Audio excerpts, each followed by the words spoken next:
Mag-ingat ka dito ha. Sabi ng matatanda sa barangay na ang pagiging malapit mo sa isang pamilya ay hindi laging proteksyon.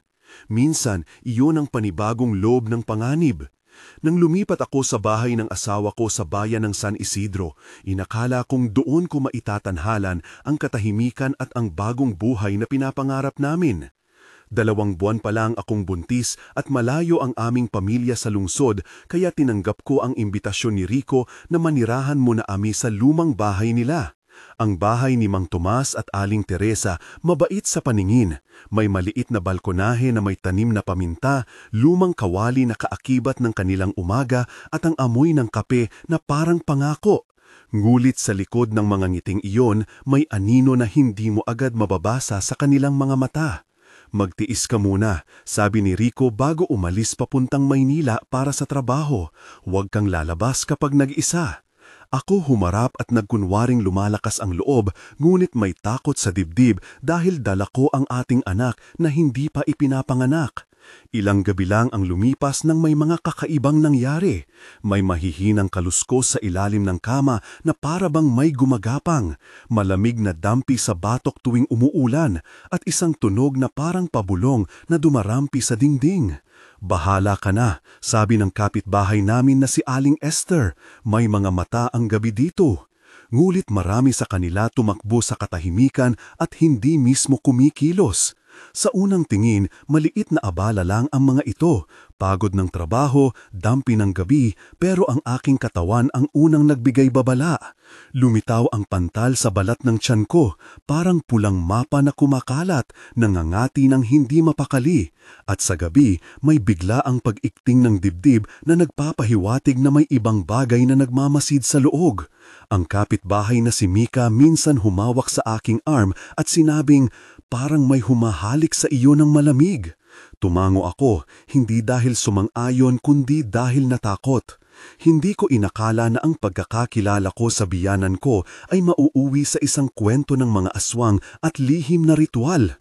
Ito ang aking kwento, isang babae na naninirahan sa harap ng mga aswang at naglalakad sa gitna ng mga tanong na walang sagot. Manatili kayong nakikinig dahil unti-unti naming matutuklasan ang madilim na bahagi ng aming tahanan. Pagkatapos ng paglipat, sinimulan ko agad ang pag-aayos ng kwarto namin. Sa araw, payak lang ang tunog ng bayan, mga padyak ng tricycle, tawanan sa karinderiya, ang pagdaing ng manok. Sa gabi, ibang mundo. Minsan habang nililinis ko ang talukbong ng kama, narinig ko ang isang boses sa bintana. Hindi dapat siya nandyan. Halos ngumunaw ang aking dibdib. Kinausap ko si Rico sa telepono, mahina ang linya at pilit niyang pinapaliwanag. Wala namang dapat ikatakot dyan, mga imbento lang ng kapitbahay. Ngunit ang mga salita niya malamig at may bahid ng pag-aalinlangan. Sa mga unang linggo, ang aming pakikipangmuhay puno ng maliit na pag-aalinlangan. Si Mang Tomas na madalas tumingin ng matagal, si Aling Teresa na naglalagay ng mga dahon sa pintuan na may kakaibang amoy, at ang kapitbahay na si Kanarding na laging nakasilip. May mga ngiting pilit, ngunit may mga tingin na hindi nagtatapos. Naglalakad ka ba ng tama? Tanong minsan ni Rico nang may pag-aalangan, parang hindi siya kumbinsido sa sinabi ko tungkol sa mga tunog sa gabi. Ang 5 taong nakatira sa bahay na ito, ako, Rico, Mang Tomas, Aling Teresa at ang bunso nilang anak na si Junjun. Bukod sa amin, may mga taong palaging may papel sa aming buhay. Si Mika na kaibigan ko mula sa simbahan, si Kapitan Lito na gobernador ng barangay, si Aling Rosa ang albularyo na pinapangalanan ng mga kapitbahay kapag may sakit, si Esther na kapitbahay na may sari-saring ebidensya at si Kanarding na tindero ng isda na palaging nasa dapit hapon. Ang bawat isa may kakaibang reaksyon sa aking mga sabi. Si Rico nagdududa, si Mang Tomas tahimik ngunit parang may tumitibok na lihim. Si Aling Teresa umiiyak tuwing malungkot ang gabi. Si Junjun naglalaro na parang walang malay. Si Mika nag-aalala at nagmumungkahi ng pagpunta sa simbahan. Habang umiikot ang aming pakikitungo, unti-unti ring lumilitaw ang mga palatandaan na hindi basta sakit lamang ang sanhi. Minsan, nanawagan ako sa doktor sa bayan. Posible itong allergic reaction, sabi ng doktor habang sinisilip ang aking tiyan. Medyo malamig ang ilaw sa klinika. Nagreseta siya ng cream at inutusan na magpahinga. Ngunit paglipas ng ilang araw, lumala. May parang munting sugat na dumudugo sa pagkamot. Hindi normal ang pagdurugo ng walang malakas na dahilan, sabi raw ng doktor. Bumalik ako sa bahay at nakita si Mang Tomas na nakatira sa liwanan ng kusina. Hawak ang lumang kahoy na kutsilyo na ginagamit niya sa pagputol ng gulay. May mga bagay na hindi nasasagot ng gamot. Mahina niyang sabi. Ako natigilan at nagtanong, ano ibig mong sabihin? Pero nagkunwari siyang walang anuman. Sa gitna ng lahat ng pag-aalala, may lumitaw na bahagi sa akin na nagtataka. Kung totoo man ang sinasabi nila tungkol sa aswang, paano kung ang pinakamalapit sa amin ang may dalang lihim? Unang malaking tanda ng kababalaghan nangyari isang gabi na malakas ang ulan. Nagigising ako sa pag-iyak ng isang bata sa labas. Pumunta ako sa bintana at nakita si Junjun na nakayuko at umiiyak na parang may nakikita sa dilim. May umiyak sa ilalim ng pundo, sabi niya. Tinawagan ko si Rico at kami lumabas. Sa pagitan ng amoy ng basa na lupa, malamig na hangin, tunog ng kuliglig at liwanag ng lampara ng kalye, may nakita kaming walang hugis na anino na parang gumagapang sa lupa. Ano yan? Tanong ni Rico at tinulak ang lampara pero nawala ng takip. Ang amoy na dala nito parang amoy ng lumang dugo at lumang langis. Napansin ni Aling Esther na may mga bakas sa lupa na parang kuko. Aswang, bulong niya. Ako nanlaki ang mga mata habang si Mang Tomas tahimik at tila ba nagkukupas ang kulay sa mukha niya. Ang komunidad nagsimulang mag-usisa. May sumpa sa aming pamilya. Mabilis kumalat ang bulong-bulungan. May nagsabi na ilang dekada na ring may mga kaganapan sa aming bahay na hindi maipaliwanag. Nakaramdam ako ng pagkaulol. May bahagi sa akin na nagtataka kung sino ang paniniwalaan. Si Rico, kadalasang praktikal, nagsabi, kailangan nating manindigan at huwag magpakalat ng tsismis. Ngunit may mga gabi na siya rin ang hindi nakikipagtulungan sa akin kapag humihingi ng pag-unama. Wala kang dapat ikatakot, paulit-ulit niyang sabi, ngunit sa kanyang mga mata may alinlangan. Minsan nagtatanong siya kung hindi ba ako nag-iisip ng nakaraan o trauma. Ang pag-iisa ko sa gabi ay naging mas mabigat dahil sa kawalan ng suporta sa pinakamalapit kong kasama. Ang isolasyon ko lumalala ng malamang ang ilang kapitbahay ay tumatanggap ng mga kakaibang pananalita laban sa amin. Sa pagdaan ng mga araw, lumitaw ang mga sintomas na mas nagpatibay sa aking takot. Ang pantal kumalat, may parang pag-ikot ng init sa dibdib na sinasabayan ng napakalamig na hangin. Minsan nararamdaman kong may dahan-dahang humahablot sa aking tiyan, parang may maliit na mga kuko na dumudurog sa loob. Hindi ito pangkaraniwan, sabi ng Aling Rosa nang dumating siya sa bahay at humihimbing ang mga mata habang pinagmamasdan ng aking mga palatandaan. Tumango si Mang Tomas sa likod ko ngunit hindi nagsalita. Posible itong aswang infestation o ritual, bungad niya na may bigat ng pag-iingat. Ako napaisip, ritual? Sinong gagawa ng ganito sa amin? Ngunit ang sagot na iyon nagdulot ng mas maraming tanong sa halip na kalinawan. May malamig na pagtingin mula kay Mang Tomas na para bang may kinikimkim siyang pangamba at pagkamalasakit na hindi niya maipaliwanag. Ang unang matinding eksena ng tensyon ay nang mag-init ang araw at napuno ng mga tanong ang aming hapag. Nagsimula ang galit dahil sa isang bagay na nawala, ang lumang kwintas ni Aling Teresa. Nasaan ang kwintas? Sigaw niya sa hapag. Hindi kita nagnanakaw, sabi ko. Baka inalis mo, sabi ni Mang Tomas. Hindi ako nagnakaw, seryoso kong tugon. Nagpalitan kami ng 10 na pagsasalita na puno ng paratang at paglilinaw. Hindi ako nagnakaw, paulit-ulit ko. Bakit ako mananakit ng mga gamit ninyo? Sagot ni Rico sa sobrang pagod. Hindi mo maintindihan, sagot niya pabalik. May mga kamay na hindi nakikita, bulong ni Aling Rosa mula sa sulok. Ang pag-uusap lumipat sa paratang at sa bawat pangungusap ay may kasamang paghawak sa dibdib, pag-ikot ng mga mata, malalim na buntong hininga at hindi mapigilang pag-iyak ni Aling Teresa.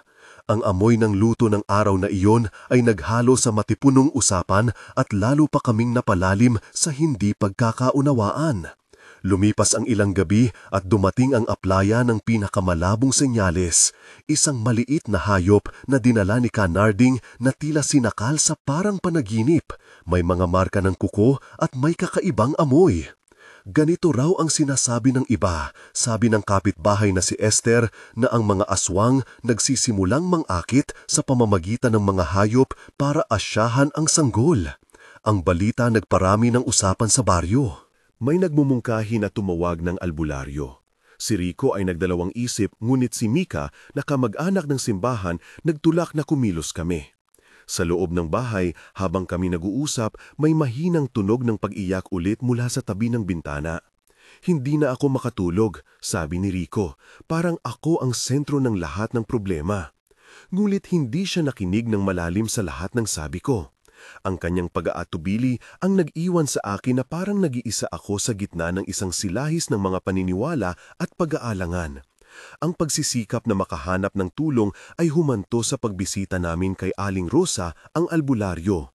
Siya may edad, may mahabang buhok na unti-unting pumuputi at may mga mata na parang nakakita ng maraming panahon. Lumakad kami sa maliit niyang kubo sa gilid ng palayan. Sa pagpasok, naramdaman ko agad ang amoy ng pinunas na damo, usok ng insenso, malamig ng hangin at ang tunog ng mga butong kalanseng.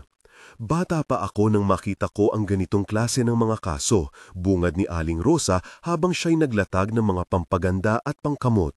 Pinagmamasdan niya ako ng matagal at sinimulan ang pagtatanong ng mga detalyadong katanungan tungkol sa aking buhay, ang aking pamilya, ang magiging ama ng anak at mga galaw sa gabi. Sa loob ng kanyang kubo, may nararamdaman akong katahimikan na puno ng pangako at takot. Ang backstory ko nagsimula sa lungsod kung saan ako lumaki. Ako si Liza, nagmula sa maliit na apartment sa Maynila, nagtatrabaho bilang manunulat sa isang maliit na pahayagan. Lumipat ako sa San Isidro dahil sa pag-ibig. Si Rico ang aking kabiyak na kilala ko sa kolehiyo. Ako lumaki sa ilalim ng ina na simpleng tindera at ama na tagagawa ng sapatos. May mga alaala ng pagkabata na puno ng pulbos ng kalsada, ng halakhak ng kapitbahay at mga dasal sa gabi. Lumaki ring ako na may kaalaman sa mga alamat, mulit hindi ako naniniwala ganap. Pagkatapos ng kamatayan ng ama ko, ako ang nag-alaga sa nanay ko at nagtrabaho ng doble para makaraos. Ang pagbubuntis na ito, isang sorpresa, ngulit tinanggap namin ni Rico bilang biyaya. 900 characters na, malapit sa hangganan, ngulit sapat para ipakita ang koneksyon ng aking pagkatao sa sitwasyon natin. Ang aking backstory nag-uugnay sa pagiging mahina sa sistema at pagiging malapit sa mga pahina ng kwento. Ang antagonista, si Mang Tomas, may sariling backstory na hindi madaling makita sa unang tingin. Siya noon ay isang mabait na ama at taros na magsasaka, kilala sa reputasyon na magiging kagalang-galang sa barangay. Ngulit may lihim siyang nabitbit. Sa kanyang kabataan, siya raw na involved sa mga ritual na ipinasa sa kanya ng isang matandang albularyo na nangamatay na. Sa loob ng maraming taon, ginamit niya ang mga naniningning na atributo upang maprotektahan ang kanyang pamilya at ang kanilang lupa. Nang mawala ang kanyang anak na babae dahil sa isang sakit, may bahagi sa kanya na naghangad ng kapangyarihan para may iwasan ang pagkawala. Ito nagtanim ng isang pangangailangan magkontrol at malapit sa espiritu. Mga aswang. Ang kanyang mga mata minsan nagbabago kapag gabi at may isang napakatibay na pangungusap na palaging sinasambit. Huwag papasukin ang dagat ng mga matang hindi natin maintindihan. Ito humigit kumulang 700 characters na nagbubuo ng kanyang motibasyon at koneksyon sa sumpa. Sa kubo ni Aling Rosa, nagplano kami ng simpleng pag-alugad at isang banayat na ritual bilang panimulang lunas. Ipinakita niya ang mga sangkap, langis ng bawang, abo ng 7 uri ng damo, itlog ng manok na puti, larawan ng pamilya, asin at isang maliit na plaka ng bawang na pinatnubayan ng orasyon. Inihanda niya ang mesa sa gitna, sinabing ilalagay ang langis sa palanggana, hahawakan ang itlog sa loob ng 2 kamay at ikotyant ang orasyon. Ang paliwanag sa proseso teknikal, unang hakbang ang pagsasala ng abo at paghalo sa langis bilang pampatulog sa espiritu. Ikalawa, paglalagay ng itlog upang hulaan ang kilusan ng espiritu. Ikatlo, paglalagay ng larawan upang ilapit ang enerhiya pamilyar. Ikaapat, pag-uulit ng orasyon 3 beses upang sirain ang ugnayan ng sumpa. Ang eksplanasyong ito humaba ng humigit kumulang 300 characters at nagbibigay ng praktikal na larawan kung paano isinasagawa ang ritual. Sinimulan ang ritual sa dilim ng gabi. Si Aling Rosa nag-umpisa ng orasyon, tumulog ang maliit na kampana. Ang usok ng panggatong pumailan lang at ako napuno ng pagkabalisa habang hawak ang itlog sa harap ko. Sa unang bahagi ng ritual, may mahapding amoy ng bawang at abo. Maririnig ang kalansing ng buto at may tunog ng paghihikbi mula sa labas. Nagpatuloy kami ng long exchange na hindi bababa sa 8 palitan ng usapan sa loob ng ritual. Ano ang gagawin ko? Tanong ko. Hawakan mo lang, sagot ni Aling Rosa. Ano kung sumasagot? Huwag kang matakot. Bakit parang nagbago ang tunog? Lumabas ka ng isip mo. Ano ang ibig sabihin ng itlog na lumabas na itim? Tanda ng kasalukuyang impluensya. Ang mga palitan na ito puno ng paghinga, paglalagay ng kamay sa aking tiyan, pag-iyak, pagtalo ng asul na ilaw mula sa kandila at ang pag-ikot ng hangin. Sa pagtatapos, naglabas si Aling Rosa ng isang mahigpit na pagngiti at nagsabing may nakita siyang anino na kinalinga sa libingan ng lupa sa likod ng bahay namin. Pagkatapos ng unang ritual, pansamantala ay nagjaroon kami ng katahimikan. Ang ami, tahimik, nguli puno ng pagkaalinlangan. Dito natin ilalagay ang talong sa inyo. Kung kayo ang nasa aking lugar, sino ang sisisihin niyo una? Ang pamilya na kilala mo o ang komunidad na puno ng hinala? Ibahagi ang inyong saloobin sa mga komento. Kung ikaw man ay sasama sa paniniwala o maniniwala sa biktima, isulat lamang tapat sa biktima o sumusuporta sa pag-iimbestiga. Ang inyong mga sagot makakatulong sa iba na dumaan sa katulad na pangyayari at magbibigay ng ibang pananaw sa kung paano humarap. Sa mga komento rin namin malalaman kung may iba pang nakaranas. Ang pagbabahagi ng personal na karanasan ay nakakatulong sa pagbuo ng komunidad at pag-alalay sa isa't isa. Ngayon ay babalik na tayo sa kwento. Ipaalam ang inyong mga damdamin at karanasan. Hindi kayo nag-iisa. Matapos ang ritual, nagbalik kami sa bahay na may panandaliang kapayapaan. Ngulit hindi nagtagal, nagpakita uli ang mga palatandaan ng muling pag-atake. Ang ikalawang eksena ng tensyon nangyari sa kusina habang naghahanda ng hapunan. Nag-init ang usapan, may pag-akusang bumagsak sa pagitan ni Mang Tomas at ni Rico. Hindi mo ba nakikita ang ginagawa ko? Sigaw ni Mang Tomas. Hindi mo ako pinapahalagahan, sagot ni Rico. Bakit pinapahamak mo ang pamilya namin? Dahil tumitibay ka sa takot, tugon ni Mang Tomas. Nagkaroon ng hindi inaasahang pisikal na saglit. May isang pinggan na nabasag at pumutok ang mga piraso na tila pumutok sa katahimikan.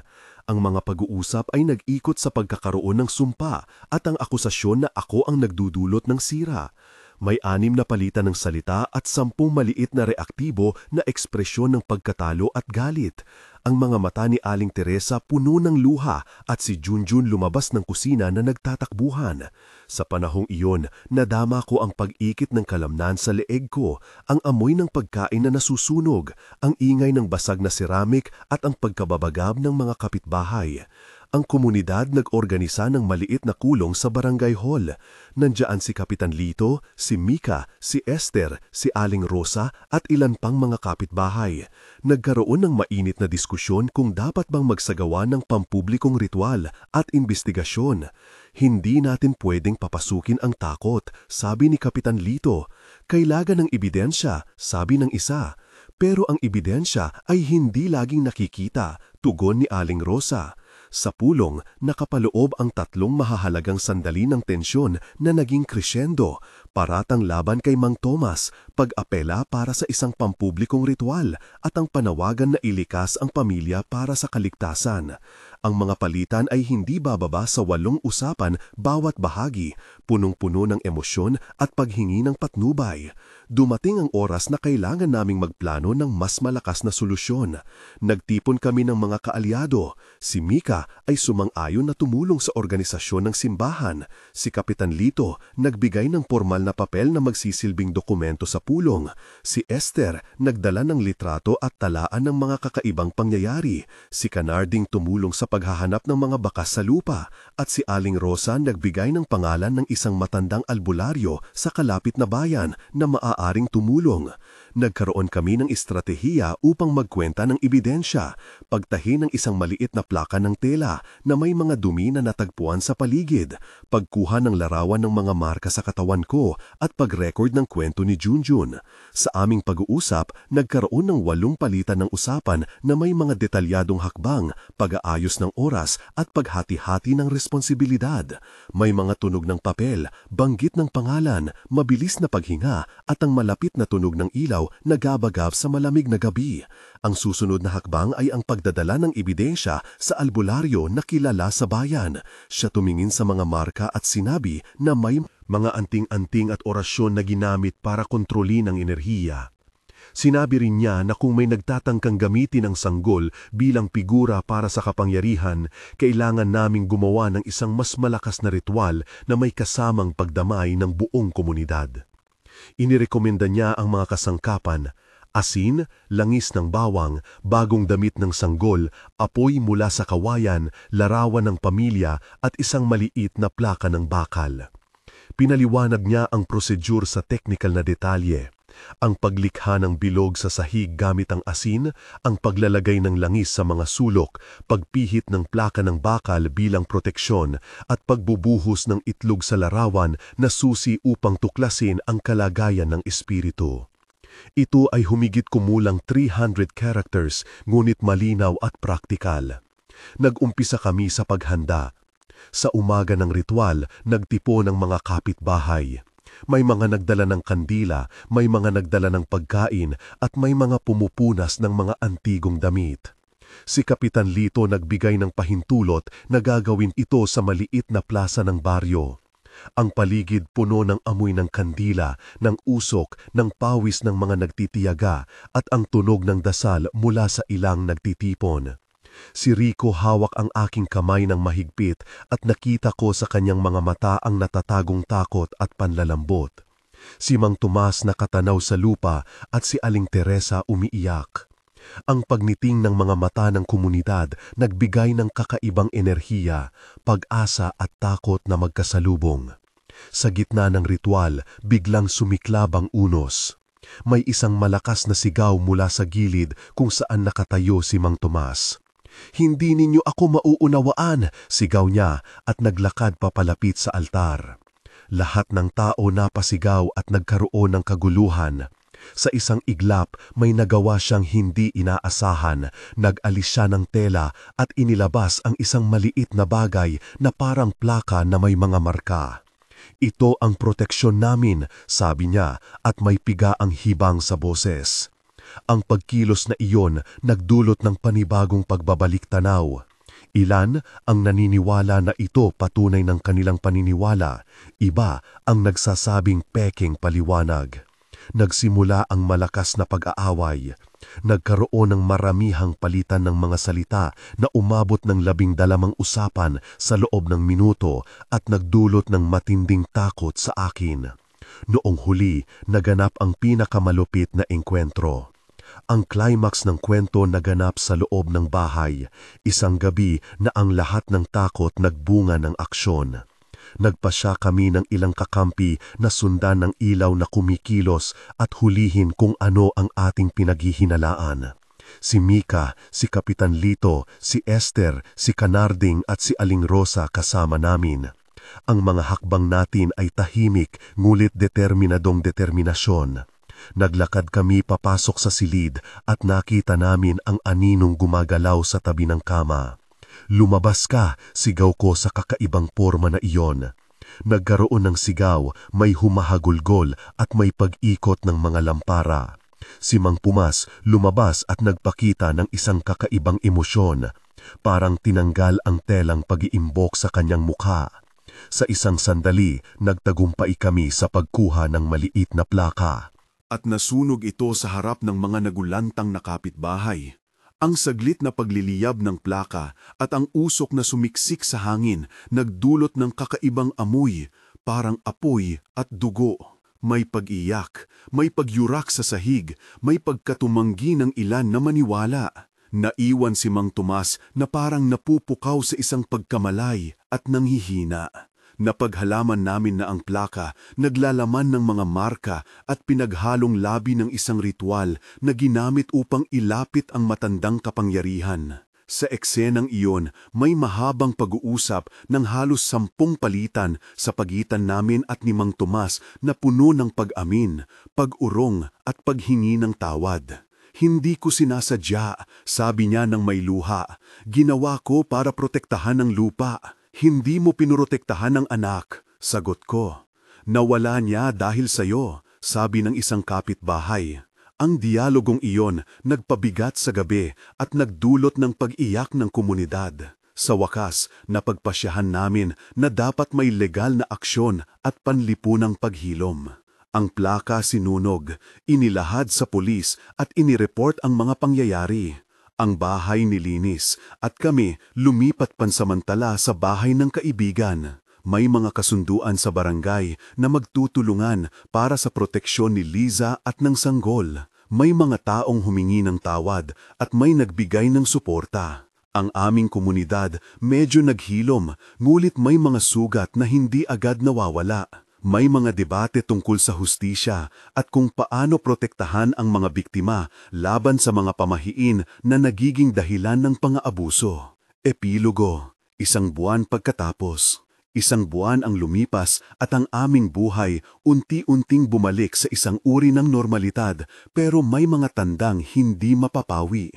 Ako, nagdala ng reseta ng doktor at patuloy na nagpapatingin para sa mga marka sa balat. Ang pantal, sumingangot, ngulit unti-unting humupa. Si Rico, bumalik sa Maynila para ayusin ang aming dokumento sa trabaho at maghanap ng mas maayos na pagkakataon. Ang barangay, nagsagawa ng mga pagsasanay tungkol sa tamang pag-uulat ng mga nangyayari at ang Kapitan Lito nag-organisa ng isang maliit na grupo ng suporta. Ako at ang aming mga kaalyado nagtakda ng mga oras upang magbantay at magtulungan sa pag-aalaga sa bahay. Sa araw-araw, ang tunog ng kuliglig at amoy ng bagong lutong kanin nagbigay ng konting katiwasayan. Ngulit sa gabi, may mga sandaling ako'y ginugulo pa rin ng alaala ng namaanino. May mga kapitbahay na nagpakita ng suporta. Si Aling Rosa nagbigay ng maliit na orasyon na dapat ulitin kapag may bagyo. Sa loob ng 1 buwan, naramdaman ko ang pagbabago.